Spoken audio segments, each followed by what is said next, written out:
Hello बच्चों, कैसे हो आप सब लोग। उम्मीद करती हूँ कि आप सभी अपने अपने घरों में अपने माता पिता के साथ सुरक्षित रह रहे होंगे। जैसे कि पहले की वीडियो में मैं आपको बता चुकी हूँ कि मैंने बच्चों के लिए एक चैनल क्रिएट किया है और जिस चैनल का नाम है लर्निंग इंग्लिश। इस चैनल के माध्यम से समस्त MP बोर्ड के हिंदी मीडियम के students 9th 10th 11th 12th class के स्टूडेंट्स इस वीडियो के माध्यम से, इस चैनल के माध्यम से घर बैठे ही सुरक्षित रहकर ही अपने अंग्रेजी विषय की पढ़ाई को जारी रख सकते हैं। तो सबसे पहले जो क्लास में उठा रही हूँ वो है क्लास 10th, क्योंकि हम सभी को मालूम है कि क्लास 10th और 12th जो है बहुत ही महत्वपूर्ण कक्षाएं होती हैं, ये बोर्ड कक्षाएं होती हैं। तो क्लास 10th की हम बात करते हैं तो क्लास 10th के लिए जो माध्यमिक शिक्षा मंडल बोर्ड के द्वारा जो पुस्तकें प्रोवाइड की जाती हैं वो होती हैं, एक तो ये टेक्स्ट बुक हमें मिलती है और टेक्स्ट बुक के साथ साथ जो क्लास 10th के लिए एक और बुक प्रोवाइड की गई है माध्यमिक शिक्षा मंडल बोर्ड के द्वारा, वो है वर्क बुक। तो दो बुक हैं जिनको साल भर क्लास 10th के बच्चों को पढ़ना है और इन पुस्तकों से 45 नंबर का, इन दो पुस्तकों से एक टेक्स्ट बुक और बिल्कुल ऐसे ही एक पुस्तक होगी जिस पर लिखा होगा वर्क बुक। तो टेक्स्ट बुक और वर्क बुक, इन दो पुस्तकों से मात्र 45 नंबर का बच्चों के बोर्ड परीक्षा का जो पेपर बनता है, माध्यमिक शिक्षा मंडल बोर्ड के द्वारा जो पेपर जारी किया जाता है उसमें 45 नंबर का पूरा जो क्वेश्चंस हैं वो इन पुस्तकों से बनकर आता है। तो ये तो रही बात पुस्तकों की। अब जो हमारा पहला टॉपिक हम शुरू करेंगे, जैसे कि हमने कक्षा 10th उठाया है तो कक्षा 10th के बच्चों के लिए जो मेरा सबसे पहला टॉपिक रहेगा वो है बच्चों को ब्लूप्रिंट समझाना। जी हाँ, आप सभी को मैं सबसे पहले बताऊंगी ब्लूप्रिंट। तो चलिए सीखते हैं कि ब्लूप्रिंट क्या होता है। तो बच्चों, ब्लूप्रिंट में अब हम देखेंगे कि हमारा जो 10वीं कक्षा का विषय अंग्रेजी का जो ब्लूप्रिंट होता है वो किस प्रकार से होता है। यदि हम देखेंगे तो हमारा जो ब्लूप्रिंट है यहाँ आपको सामने दिखाई दे रहा है। इसी प्रकार से हमारा जो अंग्रेजी विषय का, इंग्लिश सब्जेक्ट का जो ब्लूप्रिंट होगा वो इस तरह से दिखाई देगा। अब बच्चों, हमें ये समझना बहुत ज़रूरी है कि हमारा ब्लूप्रिंट में क्या प्लान किया गया है। यदि हम प्रत्येक विषय के ब्लूप्रिंट को बहुत अच्छे से समझ लें तो ये एक हमारे पूरे एग्ज़ाम में आने वाले प्रश्न पत्र का, क्वेश्चन पेपर का एक आधार होता है। इस आधार से हम अपने प्रत्येक विषय की तैयारी बहुत अच्छे से कर सकते हैं। तो यदि हम देखें कि हमारे अंग्रेजी विषय का ब्लूप्रिंट क्या कहता है तो हम यहाँ पे पाएंगे कि हमारे पास अंग्रेजी विषय में कुछ आप देखेंगे कि 4 सेक्शंस होते हैं। आपका जो इंग्लिश का पेपर आएगा क्लास 10th का, जो हमारा जनरल इंग्लिश होता है, MP बोर्ड के बच्चों का जो पेपर माध्यमिक शिक्षा मंडल के द्वारा आता है, उनके द्वारा हमें 4 सेक्शंस में पेपर हमारा डिवाइड होकर आता है। हमारा पहला सेक्शन होता है रीडिंग सेक्शन, हमारा दूसरा सेक्शन होता है राइटिंग सेक्शन, हमारा तीसरा सेक्शन होता है ग्रामर सेक्शन और हमारा लास्ट सेक्शन होता है टेक्स्ट बुक सेक्शन। आप इसी में वर्कबुक भी समझ सकते हैं, जो हमें साल भर में हमें जो 2 पुस्तकें दी जाती हैं जिसमें से हमारा 45 नंबर का आता है, तो उसमें टेक्स्ट बुक के साथ साथ हमारी वर्कबुक भी इंक्लूड रहती है। उसके अंतर्गत भी प्रश्न बनकर पूछे जाते हैं। तो हमें मालूम होना चाहिए कि हमारा पेपर कितने सेक्शन में बढ़कर आएगा। 4 सेक्शन में, 4 स्किल्स में आपका पेपर जो है पूरा डिवाइड होकर आता है। तो यदि हम देखते हैं कि हमें साल भर में कितने प्रश्न पूछे जाएंगे, जो हमारा प्रश्न पत्र बनकर आएगा, वह उस प्रश्न पत्र में जो हमारा 100 नंबर का पेपर होता है उसमें टोटल हमारे पास कितने क्वेश्चंस आते हैं, 18 क्वेश्चंस आते हैं। और ये जो 18 क्वेश्चंस होते हैं, इन 18 क्वेश्चंस में ये पूरे आपके 100 नंबर जो होते हैं वो बटे होते हैं। तो यदि हम अपना रीडिंग सेक्शंस पे फोकस करते हैं बच्चों, तो हमारा रीडिंग सेक्शन जो होता है वो सबसे पहला सेक्शन होता है। ये रीडिंग सेक्शन जो है 15 नंबर का माध्यमिक शिक्षा मंडल के द्वारा जो आपका ये ब्लूप्रिंट जनरेट होता है, उसमें जो हमारा रीडिंग सेक्शन होता है वो रीडिंग सेक्शन जो कक्षा 10वीं के बच्चों के लिए मात्र 15 नंबर का है। यदि हम राइटिंग सेक्शन की बात करते हैं तो हमारा राइटिंग सेक्शन ओनली 20 मार्क्स का है and grammar section is all about only 20 marks और टेक्स्ट बुक सेक्शन हमारा हो गया 45 मार्क्स। अब यदि हम सेक्शन ए की बात करें तो हमारा जो रीडिंग सेक्शन है वो 15 मार्क्स का है। इस 15 मार्क्स में हमारे पास 3 क्वेश्चंस बनकर आते हैं। यदि आप यहाँ पे देखेंगे तो यहाँ पर हमको 3 अनसीन पैसेजेस आने हैं। ये जो अनसीन पैसेज होते हैं ये बाहर से या आपकी वर्कबुक से भी पॉसिबिलिटीज़ हैं कि वर्कबुक के पैसेजेस भी आपके सामने आ सकते हैं, और अगर वर्कबुक के नहीं आते तो कोई भी आपको अनसीन पैसेज आपके सामने दिया जाएगा। और इन अनसीन पैसेज के प्रत्येक अनसीन पैसेज में आपको 2 ऑब्जेक्टिव के क्वेश्चन बनेंगे और साथ में आपको 3 शॉर्ट आंसर के क्वेश्चन बनेंगे। तो इस प्रकार से टोटल मिलाकर यदि आप एक पैसेज की बात करते हैं तो एक अनसीन पैसेज आपका टोटल 5 मार्क्स का होगा। यहाँ पे मैं नंबर डिवीज़न भी है कि 1 मार्क्स के कितने क्वेश्चन है, 2 मार्क्स के, 3 मार्क्स के, 4 मार्क्स के, 5, 6 एंड 7 मार्क्स के। तो यदि हम 1 मार्क्स की बात करते हैं तो 1 मार्क्स वाले में आपको 1 पैसेजेस में 2 objective plus 3 short answer questions रहेंगे। ये जो शॉर्ट आंसर क्वेश्चंस रहेंगे ये इसी पैसेज से आपसे पूछे जाएंगे।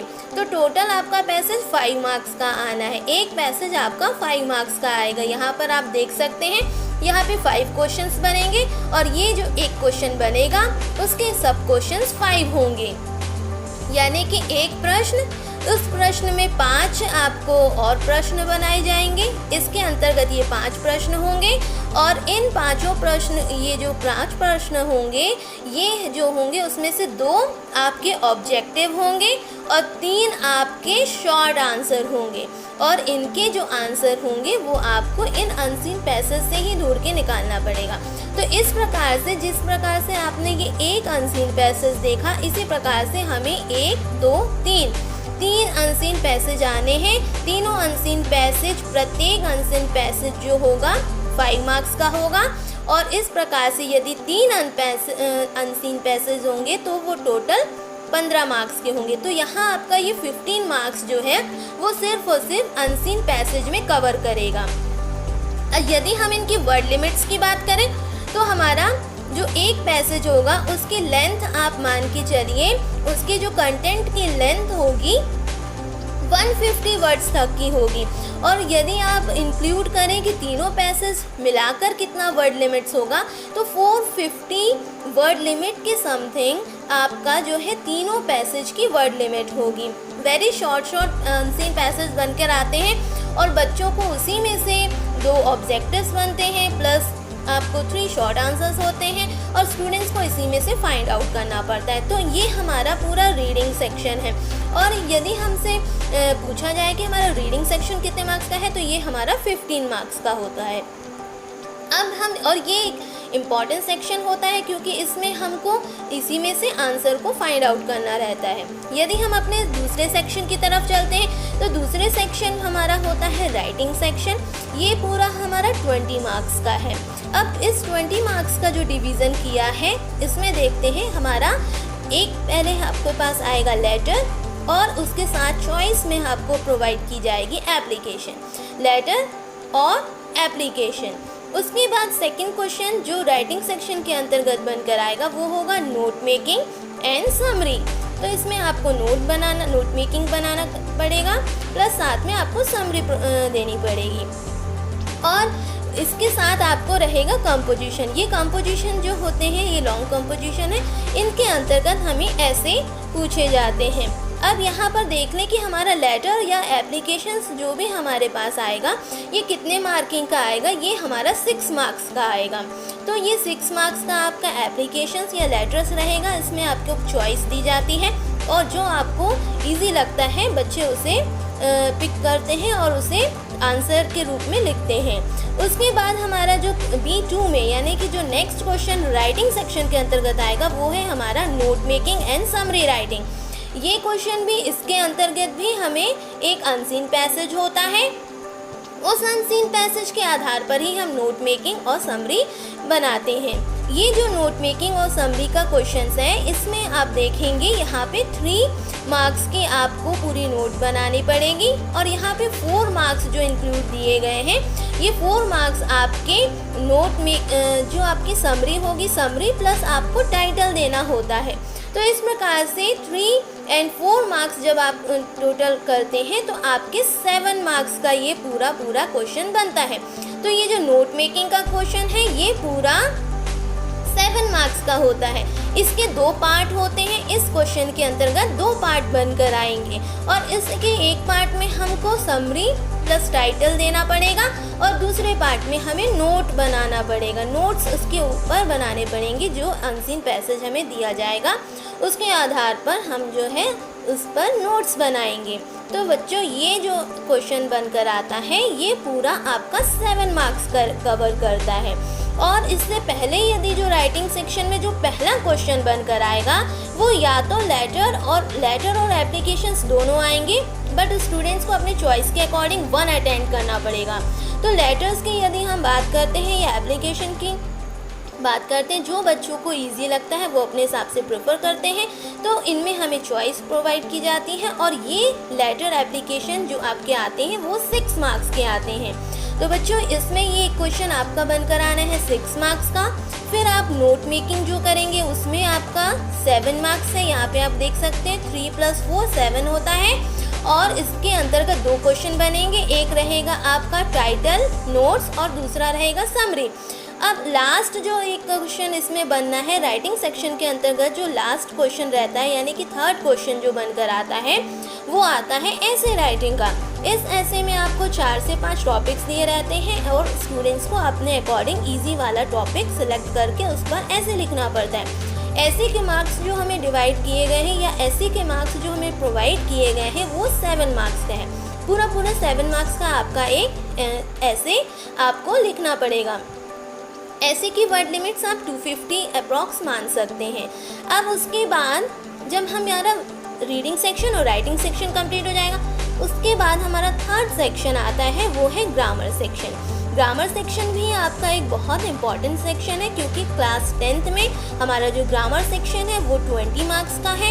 इसमें बहुत सारे शॉर्ट क्वेश्चंस बनते हैं, ऑब्जेक्टिव बेस्ड क्वेश्चंस बनते हैं, जो बच्चों को ईजिली पिक कर सकते हैं बच्चे और उसके आंसर्स को फटाफट कर सकते हैं। इसमें हमें ज़्यादा लिखना नहीं पड़ता, क्योंकि शॉर्ट आंसर्स रहते हैं तो बच्चे इसको जल्दी कर सकते हैं। बट ग्रामर है तो इसको करना बहुत ज़रूरी है, क्योंकि ये पूरा 20 मार्क्स का है। ये हमारा सी सेक्शन के अंतर्गत है, जिसका नाम है ग्रामर सेक्शन। ये हमारा 20 मार्क्स का है और इसी के अंतर्गत हमें जो है ग्रामर के साथ साथ ट्रांसलेशंस भी आते हैं। तो बच्चों, सबसे पहले देख लेते हैं कि जो ग्रामर सेक्शन आएगा उसमें सबसे पहला आपको टॉपिक जो बनकर आएगा, सबसे पहला जो क्वेश्चन होगा वो ऑब्जेक्टिव का होगा। इसमें आपको 10 क्वेश्चन होंगे और ईच 1 मार्क्स के होंगे। 10 ऑब्जेक्टिव क्वेश्चन होंगे एंड 1 मार्क्स ईच होंगे और इसमें बहुत सारे छोटे छोटे क्वेश्चन आपके रहेंगे। इसमें आपके पास ऑब्जेक्टिव में चॉइस रहेगी और बच्चों को इनमें से 10 के 10 अंक तभी मिलेंगे जब बच्चे 10 के 10 प्रश्नों को सही करेंगे। इसमें 2 क्वेश्चंस बनकर आएंगे। इस क्वेश्चन के अंतर्गत इसके 2 हिस्से बनेंगे। तो इन 2 हिस्सों में वो आपसे छोटे छोटे शब्दों के रूप में आपको ऑब्जेक्टिव फॉर्म में क्वेश्चंस पूछेंगे। अब हमारा जो सेकंड नंबर है वो है do as directed. Do as directed के अंतर्गत हमें 5 मार्क्स प्रोवाइड किए गए हैं।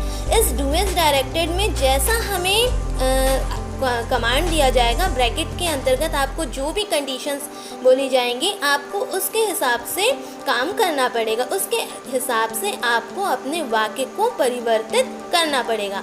तो ये होता है हमारा डू एज डायरेक्टेड। ये हमारे 5 मार्क्स के आएंगे और इसमें इस क्वेश्चन के अंतर्गत एक ही क्वेश्चन बनेगा, जिसमें आपको 5 क्या दिए रहेंगे, डू एज डायरेक्टेड के क्वेश्चंस दिए रहेंगे, जिसमें आपको कंडीशंस दी रहेंगी। हर एक क्वेश्चन में एक कंडीशन होगी। उस कंडीशन के अकॉर्डिंग आपको उसके अनुसार अपने वाक्य को जमाना पड़ेगा। अब लास्ट क्वेश्चन जो ग्रामर सेक्शन के अंतर्गत आता है वो होता है ट्रांसलेशन। ट्रांसलेशन के अंतर्गत हमारे 5 मार्क्स हैं और इसमें हमको 5 सेंटेंस जो होंगे वो हिंदी में हमारे सामने होंगे और उनमें से 5 हमको बिल्कुल करने मस्ट होंगे, अनिवार्य होंगे और 1 मार्क्स ईच ट्रांसलेशन के होंगे। यानी कि एक क्वेश्चन के एक सेंटेंस को यदि आप जमाते हैं तो आपको उसके 1 मार्क्स मिलेंगे। और यदि आप 5 के 5 सही ट्रांसलेट कर लेते हैं, हिंदी टू इंग्लिश ट्रांसलेट कर लेते हैं, तो आपको 5 मार्क्स उसमें आराम से मिलेंगे। तो ये ट्रांसलेशन हो गया, जिसमें आपको हिंदी में प्रश्न बनकर आएंगे, हिंदी में आपके सामने इसमें वाक्य दिए रहेंगे और उन वाक्यों को आपको इंग्लिश में ट्रांसलेट करना पड़ेगा, उनका अनुवाद इंग्लिश में करना पड़ेगा। ये आपके पूरा एक प्रश्न बनेगा इसका, जो पूरा ट्रांसलेशन का होगा। एक प्रश्न बनेगा जो डू एज डायरेक्टेड का होगा, जिसमें आपको बहुत सारे कंडीशंस दिए रहेंगे और उस कंडीशन के अनुसार आपको अपने वाक्य को परिवर्तित करना पड़ेगा। और उसके बाद आपका एक प्रश्न बनेगा जो ऑब्जेक्टिव बेसिस का होगा, जिसमें बहुत सारे ऑब्जेक्टिव्स आपके सामने होंगे। उन ऑब्जेक्टिव्स को फाइंड आउट करके आपको अपने ऑब्जेक्टिव को फिल करना पड़ेगा। ये ऑब्जेक्टिव बेस्ड 10 क्वेश्चंस बनेंगे, do as directed based 5 questions, translation based 5 question. तो टोटल 20 मार्क्स आपका ग्रामर के अंतर्गत बटेगा। तो हमें मालूम होना चाहिए कि ग्रामर सेक्शंस हमारे 20 हैं और ये 20 मार्क्स का जो क्लासिफिकेशन है वो कुछ इस प्रकार से है। अब हमारा नेक्स्ट जो है सेक्शन वो है हमारा D section. D section is very important section, क्योंकि बच्चे जो होते हैं साल भर सिर्फ इसी सेक्शन पर फोकस करते हैं। वो grammar reading section, writing section, grammar section को ध्यान नहीं देते हैं, जबकि हमें इन तीनों को भी साल भर प्रैक्टिस में रखना है। जितना हम इनकी प्रैक्टिस करते रहेंगे उतना अच्छा हमारा लास्ट में या जब भी हमारा पेपर होगा, हमें ये सारे सेक्शंस में यदि अच्छी प्रैक्टिस रहेगी तो आपके नंबर और हाईली जाएंगे। तो दूसरा जो हमारा लास्ट सेक्शन होता है टेक्स्ट बुक सेक्शन होता है। ये सेक्शन हमारा टेक्स्ट बुक प्लस वर्कबुक को कवर करता है और ये सेक्शन के प्रति बच्चे जो है साल भर इस पर फोकस करते हैं, क्योंकि इनमें उनको लेसन्स दिए रहते हैं, पोएम्स दी रहती हैं, तो बच्चे इनको साल भर अपने टीचर्स के साथ इन्हें पढ़ते हैं और इसकी तैयारी करते हैं। तो इस टेक्स्ट बुक को जो सेक्शन है ये डी सेक्शन, ये हमारा 45 नंबर का सेक्शन है, ये हमारा सबसे बड़ा सेक्शन है। यदि हम इस सेक्शन को देखते हैं तो इस सेक्शन में हम पाते हैं कि हमारे पास जो एक्सट्रैक्ट आने हैं, ये एक एक्सट्रैक्ट जो होगा आपका प्रोज से होगा, यानी कि जितनी स्टोरीज़ आपके टेक्स्ट बुक में दी गई है, हमारे क्लास 10th जो जनरल इंग्लिश है उसमें बहुत अच्छी स्टोरीज़ दी गई हैं, तो उन स्टोरीज़ में से एक्सट्रैक्ट बनेंगे। जो दूसरा एक्सट्रैक्ट बनेगा वो भी आपका स्टोरीज़ में से ही बनेगा, यानी कि प्रोज में से बनेगा। जो एक्सट्रैक्ट आएंगे उसमें से 3 ऑब्जेक्टिव रहेंगे, यानी कि 3 ऑब्जेक्टिव बेस्ड क्वेश्चन बनेंगे, प्लस एक क्वेश्चन जो होगा वो 2 मार्क्स का होगा। यहाँ पे आप देख सकते हैं ये 2 मार्क्स दिया हुआ है, तो ये 2 मार्क्स का एक क्वेश्चन बनेगा। तो इस प्रकार से टोटल ये 5 नंबर बन रहा है, क्योंकि 3 ऑब्जेक्टिव प्लस 2 मार्क्स का 1 क्वेश्चन, तो 5 मार्क्स हमारे यहाँ पे बन रहे हैं। यानी कि आप ये कह सकते हैं कि प्रोज में से एक क्वेश्चन पूरा 5 नंबर का आएगा, जो आपको एक्सट्रैक्ट के रूप में आएगा। इसमें एक्सट्रैक्ट आप समझ सकते हैं कि आपको स्टोरी का एक पैराग्राफ दे दिया जाएगा और आपको उस पर बेसिस कुछ क्वेश्चंस 3 ऑब्जेक्टिव्स बनाएंगे प्लस 1 आपका क्वेश्चन होगा और उसमें से आंसर भी आपको उसी एक्सट्रैक्ट से फाइंड आउट करना पड़ेगा। तो बच्चों जैसे ये वाला एक्सट्रैक्ट बनकर आएगा, सेम किसी और स्टोरी की जो आपके पाठ्य पुस्तक में दी गई है, जो आपकी बुक में इंग्लिश बुक टेक्स्ट बुक में दी गई है, उसी से एक और एक्सट्रैक्ट बनकर आएंगे। तो टोटल 2 एक्सट्रैक्ट्स आपके सामने आएंगे जो प्रोज से होंगे, यानी कि स्टोरीज से होंगे। उनमें 3 ऑब्जेक्टिव्स होंगे, 1 क्वेश्चंस होंगे। तो इस प्रकार से इसके 4 क्वेश्चन बटेंगे। इस क्वेश्चन के अंतर्गत 4 सब सेक्शन बनाए गए हैं, यानी कि इस प्रश्न में 4 प्रश्न बनकर आएंगे। अब उसके बाद बच्चों हम यहाँ देखते हैं 2 एक्सट्रैक्ट इसी प्रकार से बन जाएंगे। तो एक 5 नंबर का है, ये भी आपका 5 नंबर का बनेगा। अब जब एक्सट्रैक्ट्स आप कर लेंगे तो एक्सट्रैक्ट्स के बाद हमारा जो है शॉर्ट आंसर टाइप क्वेश्चन है फ्रॉम प्रोज, यानी कि प्रोज यानी कि फिर वही कहानियों की बात हो रही है जो आपके पाठ्य पुस्तक में कहानियाँ दी गई हैं, उसमें से शॉर्ट आंसर बनकर आएंगे। तो इन शॉर्ट आंसर्स को आपको जो है इसी में से आपको क्वेश्चंस के सॉल्व करने हैं। तो यदि देखते हैं कि ये शॉर्ट आंसर्स जो है प्रोज से जो बनकर आने वाले हैं हमारे सामने, यहाँ पे आप देखेंगे कि ये 3 नंबर का आपके पास 2 क्वेश्चंस आएंगे जिसमें 3 मार्क्स के वो ईच होंगे, यानी कि यदि आप 2 क्वेश्चंस कर रहे हैं तो 2 क्वेश्चंस आपके 3 मार्क्स ईच होंगे, यानी कि 6 नंबर होते हैं। तो यहाँ पे देखेंगे शॉर्ट आंसर टाइप क्वेश्चन, और ये प्रोज के ही होंगे। प्रोज यानी जितनी स्टोरीज आपके बुक में अवेलेबल है उसमें से बेस्ड होंगे। तो ये 2 क्वेश्चंस हैं यहाँ पर, इस क्वेश्चंस के अंतर्गत 2 क्वेश्चंस के डिवीज़न होगा। अब यहाँ आगे देखते हैं short answer type questions from the drama. आपके पूरे टेक्स्ट बुक में एक ही ड्रामा है जिस ड्रामे का नाम है महाराणा प्रताप। इस महाराणा प्रताप से शॉर्ट आंसर का एक क्वेश्चन, मतलब कुल मिला के इस ड्रामा सेक्शन से सिर्फ एक क्वेश्चन बनकर आता है, और ये जो एक क्वेश्चन आता है ये पूरा 4 मार्क्स का है। यानी कि ये आप मान सकते हैं कि 4 मार्क्स का अब तक कोई भी ऐसा प्रश्न नहीं है जो टेक्स्ट बुक या वर्कबुक से आया हो और ये 4 मार्क्स का हो। तो आपको सिर्फ टेक्स्ट बुक में एक ही ऐसा क्वेश्चन आना है, और वो क्वेश्चन निश्चित ड्रामा सेक्शन से आएगा, और ड्रामा आपके में एक ही है, महाराणा प्रताप। महाराणा प्रताप से ही एक क्वेश्चन ऐसा आएगा जो 4 मार्क्स का होगा। बाकी किसी भी स्टोरी से, किसी भी पोएम से 4 मार्क्स का क्वेश्चन नहीं आना है। तो ये बात बहुत ध्यान देने वाली है कि ड्रामा सेक्शन से, ड्रामा से ही एक क्वेश्चन 4 मार्क्स का आना है। अब उसके बाद जो हमारा नेक्स्ट क्वेश्चन टेक्स्ट बुक के अंतर्गत आएगा वो है हमारा एक्सट्रैक्ट। बच्चों यहाँ भी एक्सट्रैक्ट आ रहा है, यहाँ भी एक्सट्रैक्ट आ रहा है। तो ये जो एक्सट्रैक्ट्स हैं वो प्रोज सेक्शन के हैं, यानी कि स्टोरीज़ के हैं। जितनी भी कहानी है उसमें से 2 एक्सट्रैक्ट बनकर आएंगे, कोई भी 2 पैराग्राफ्स आ सकते हैं। और जो पोएम है उस पोएम में से एक एक्सट्रैक्ट आएगा बच्चों। और जो पोएम में से आएगा, हमारे पास हमारे जो टेक्स्ट बुक है उसमें बहुत सारी पोएम्स दी गई हैं। उन 6 पोएम हमारे पास टेक्स्ट बुक में दी गई हैं। तो उन टेक्स्ट बुक की पोएम्स में से एक एक्सट्रैक्ट आपका आना है, जिसमें 3 ऑब्जेक्टिव्स रहेंगे, 3 क्वेश्चंस बनेंगे, और एक ही क्वेश्चन के 3 क्वेश्चंस बटेंगे, और जो होंगे प्रत्येक 1-1 मार्क्स के होंगे। तो 3 नंबर आपके यहाँ होंगे। अब बच्चों आगे देखते हैं 1 out of 2 short answer type questions from the poems. तो यानी कि जो हमारे पोएम्स के हैं उसमें से 2 क्वेश्चंस आएंगे, 2 में से हमें एक करना है, क्योंकि यहाँ पे लिखा हुआ है 1 क्वेश्चन आउट ऑफ 2, यानी कि 2 में से एक क्वेश्चन हमें करना है, और ये जो क्वेश्चन होगा ये पोएम से बनकर आएगा। तो यहाँ पे आप देख सकते हैं कि यहाँ पे ऊपर यहाँ पे दिया हुआ है ये 3 नंबर का एक प्रश्न आएगा। 2 प्रश्न आपके सामने रखे जाएंगे चॉइस के तौर पर, परंतु आपको एक को चॉइस करना है और एक को अपने आंसर राइट करना है। तो और वो जो एक क्वेश्चन आप सॉल्व करेंगे 2 में से, वो 3 नंबर का होगा। तो यहाँ पर आपके ये 3 नंबर का पोएम से एक क्वेश्चन बन के आएगा। अब यहाँ पे एक्सट्रैक्ट भी पूछे जाएंगे पोएम से, और एक्सट्रैक्ट आपका 3 नंबर का यहाँ पे दिया हुआ है। फिर आपके पास आएगा पोएम। तो पोएम में से क्वेश्चंस जो आपके एक्सरसाइज में दिए गए हैं, उन एक्सरसाइज में से हमें पोएम्स के क्वेश्चंस पूछे जाएंगे, जो आपके पास 2 आएंगे, 2 में से एक करने पड़ेंगे। अब यदि हम यहाँ पे देखें कि D7 और D8 क्या कह रहा है, यानी कि 2 क्वेश्चन फिर से हमें अटैम्प्ट करने हैं। इस बार आपके सामने 3 क्वेश्चंस आएंगे, और ये 3 क्वेश्चंस भी आपको पोएम से ही आएंगे।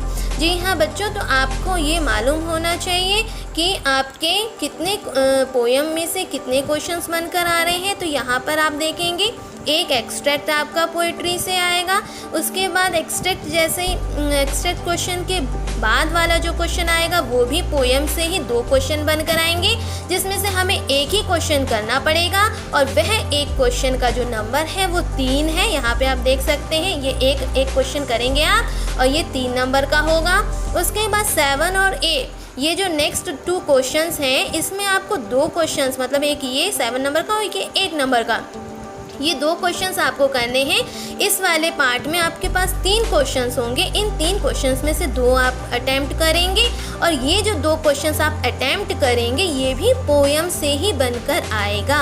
और ये जो 2 क्वेश्चंस होंगे ये बच्चों 2 मार्क्स का एक प्रश्न होगा, मतलब इसमें से एक प्रश्न 2 मार्क्स का है, और आपको 2 प्रश्न करने हैं कंपलसरी, क्योंकि 3 में से 2 हमें करने ही करने हैं। तो जो 3 में से जो आप 2 क्वेश्चंस करेंगे, एक की चॉइस रहेगी आपके पास, जो आपको डिफ़िकल्ट लगेगा आप उसे छोड़ सकते हैं, और जो इजी लगेंगे ऐसे 2 आप कर सकते हैं। तो प्रत्येक एक जो है वो 2 नंबर का है। इस प्रकार से यहाँ पे 4 नंबर होते हैं, क्योंकि 2 प्रश्न करने हैं और 2-2 नंबर वाले हैं, तो 4 नंबर होते हैं।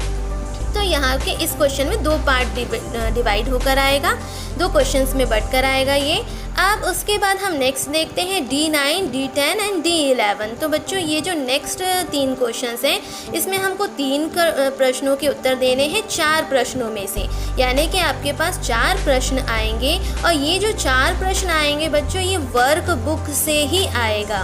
वर्क बुक जो आपके पास, हम टेक्स्ट बुक के साथ साथ एक वर्क बुक भी हमें मिलती है। उस वर्क बुक में बहुत सारे पैसेजेस दिए हैं, एक्सरसाइजेस दी हैं। तो हम बच्चों को बोलते हैं कि साल भर हमें टेक्स्ट बुक के साथ साथ वर्क बुक को भी पढ़ना है। तो उस वर्क बुक में से हमारे पास 4 प्रश्न इस वाले पार्ट में 4 आएंगे क्वेश्चन। उन 4 में से हमें 3 बिल्कुल अनिवार्य रूप से अटेम्प्ट करने पड़ेंगे। और जो इसमें प्रत्येक जो 3 नंबर प्रश्न आप करोगे तो हर एक क्वेश्चन जो है 3 मार्क्स का होगा। तो 3 3 3, तो इस प्रकार से आपके 9 मार्क्स बच्चों इसी वर्कबुक के हैं। ये 9 नंबर आप वर्कबुक से निकालेंगे, वर्कबुक से ही ये प्रश्न बनकर आएंगे। तो हमें ये मालूम होना चाहिए कि वर्कबुक, और एक बात और मैं बताऊंगी कि वर्कबुक के जो क्वेश्चन आंसर्स होते हैं वो वेरी सिंपल होते हैं, वेरी शॉर्ट होते हैं, और हर स्टूडेंट इजीली उसे बहुत अच्छे से लर्न कर सकता है। एक जो अगर हम टेक्स्ट बुक की बात करते हैं तो some questions are difficult in textbook, but when we talk about the workbook, so all the answers are very easy to learn. तो बहुत सरल तरीके से बच्चे इसे लर्न कर सकते हैं। इस वर्कबुक में से 4 प्रश्न हैं, 4 में से हमें 3 हर हाल में अटेम्प्ट करने हैं। प्रत्येक प्रश्न जो होगा 3 अंक का होगा। इस प्रकार से 3 प्रश्न यदि आप करते हो तो आपके 9 नंबर यहाँ पे पूरे होते हैं। बच्चों आगे देखते हैं, जो लास्ट के जो 2 क्वेश्चन होंगे आपके, ये आपको फिर से आपको 3 आएंगे। 3 में से हमें 2 करने पड़ेंगे। तो 3 में से यदि हम इन 2 प्रश्नों को करते हैं, यहाँ पे देखेंगे D12 और D13, इसमें 2 क्वेश्चंस D12 और D13, ये जो 2 प्रश्न होंगे 3 में से 2 हमें करना पड़ेगा, यानी 3 आएंगे। एक की चॉइस रहेगी तो हम 2 अटेम्प्ट करेंगे, और ये प्रश्न भी वर्कबुक के आने हैं। और बच्चों ये जो आएगा ये भी आपका 3 नंबर का आएगा। एक प्रश्न 3 नंबर का होगा। और यदि हम 2 प्रश्न कर रहे हैं बच्चों, तो 2 प्रश्न आपके मान के चलिए 6 नंबर होगा, क्योंकि एक प्रश्न 3 नंबर का है, दूसरा प्रश्न भी 3 नंबर का है। दो प्रश्न हैं जो दोनों 3 नंबर के, तो इस प्रकार से हमारे ये 6 नंबर होते हैं बच्चों। तो ये हमारे 6 नंबर हो गए, और यहाँ पे हमारे ये 9 नंबर हो गए। तो 9 और ये 6 आपके 15 नंबर। तो ये आप मान के चलिए कि ये 3 और ये जो 2 प्रश्न है प्लस ये 3 प्रश्न हैं, ये प्रत्येक 3 और 2 यानी कि 5 प्रश्न जो हैं आप मान के चलिए, ये 5 प्रश्न हो गए। 3 और 2 आप 5 मानेंगे, और ये 5 प्रश्न जो हैं प्रत्येक प्रश्न का अंक रहेगा 3, यानी कि आपको 15 नंबर की पूरी वर्कबुक है। पूरी वर्कबुक से 15 नंबर के आने हैं प्रश्न, और 15 नंबर के 5 प्रश्न, प्रत्येक प्रश्न का 3 अंक। तो ये हमें बहुत अच्छे से समझना बहुत ज़रूरी है। साल भर बच्चे टेक्स्ट बुक पढ़ते हैं, परंतु वर्कबुक पे बच्चे ध्यान नहीं देते हैं। तो मैं कहना चाहूँगी कि बच्चों आपको वर्कबुक को भी ध्यान से पढ़ना है, वर्कबुक को भी बहुत अच्छे से समझना है, क्योंकि वर्कबुक ही से बहुत ही सरल वाले प्रश्न आते हैं। कई बच्चे एग्ज़ाम टाइम पर वर्कबुक नहीं पढ़ के जाते हैं, वो साल भर टेक्स्ट बुक पढ़ते हैं, और उन बच्चों के आखिरी में प्रश्न छूट जाते हैं। और वर्कबुक पढ़ने से आपको ये दूसरा फ़ायदा ये भी होगा कि वर्कबुक के जो प्रश्न होते हैं वो बहुत सरल होते हैं। और अगर हम एक और बात समझें तो वर्कबुक के भी पैसेज कई बार ऐसा 1 से 2 बार कई बार ये रिपीट हुआ है कि माध्यमिक शिक्षा मंडल के द्वारा जो बोर्ड का प्रश्न पत्र तैयार किया जाता है, उसमें जो इस वाले सेक्शन में जो अनसीन पैसेज आते हैं, ये अनसीन पैसेज ही कई बार हमें, ये जो अनसीन पैसेज होते हैं ये वर्कबुक के ही अनसीन पैसेज वो लोग दे देते हैं।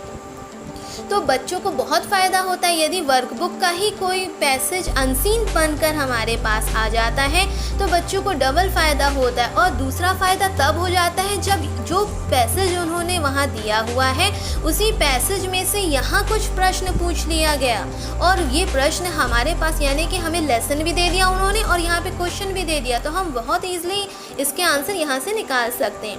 तो ऐसे भी कई केस हुए हैं जिसमें माध्यमिक शिक्षा मंडल ने हमारे वर्कबुक से ही पैसेज को अनसीन पैसेज बनाकर यहाँ वाले सेक्शन में दिया है और ये पूछा गया है। कई साल में ऐसे भी प्रश्न पत्र बने हैं जब उन्होंने वर्कबुक के ही पैसेज को अनसीन पैसेज बना के दे दिया है। अदरवाइज ये कंडीशन हर साल अप्लाई नहीं होती। इस वाले सेक्शन में अनसीन मीन्स अनसीन पैसेज ही आने हैं जो आउट ऑफ द बुक ही रहते हैं। बुक में उनका कोई स्टोरी, कोई पैसेज फॉर्म आपको नहीं दिया रहता, वो जस्ट अननोन रहते हैं और अनसीन ही रहते हैं। तो ये पैसेज आएंगे। अब बच्चों ये समझना हमको बहुत ज़रूरी है क्योंकि ये 45 मार्क्स का है। यदि हम चारों सेक्शन को देख लें तो reading section, writing section, grammar section और हमारा टेक्स्ट बुक सेक्शन, यदि हमने चारों सेक्शन को कंपाइल किया, चारों सेक्शन को हमने जब कंबाइन किया तो हम देखेंगे हमारे यहाँ 100 मार्क्स हो रहे हैं बच्चों। और इन 100 मार्क्स में यदि हम यहाँ देखें कि हमारे प्रश्नों की संख्या कितनी होती जा रही है तो टोटल 18 प्रश्न हैं। तो माध्यमिक शिक्षा मंडल के द्वारा 18 इंग्लिश का जो प्रश्न पत्र बनेगा, इंग्लिश के क्वेश्चन पेपर में, जनरल इंग्लिश के क्वेश्चन पेपर में टोटल 18 क्वेश्चंस होंगे और उन क्वेश्चंस में इतने सब क्वेश्चंस बनेंगे बच्चों।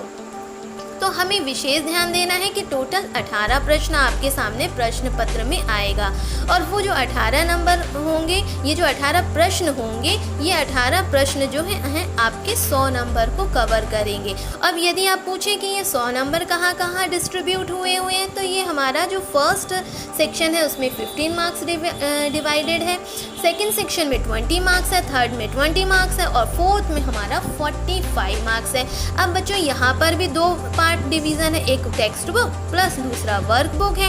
अब टेक्स्ट बुक के हमारे यहाँ 45 मार्क्स तो दिए हैं हमने, परंतु इसमें से 15 नंबर यहाँ आप देख सकते हैं, ये 15 नंबर आपके पूरे जो हैं वर्क बुक के पैसेज के हैं।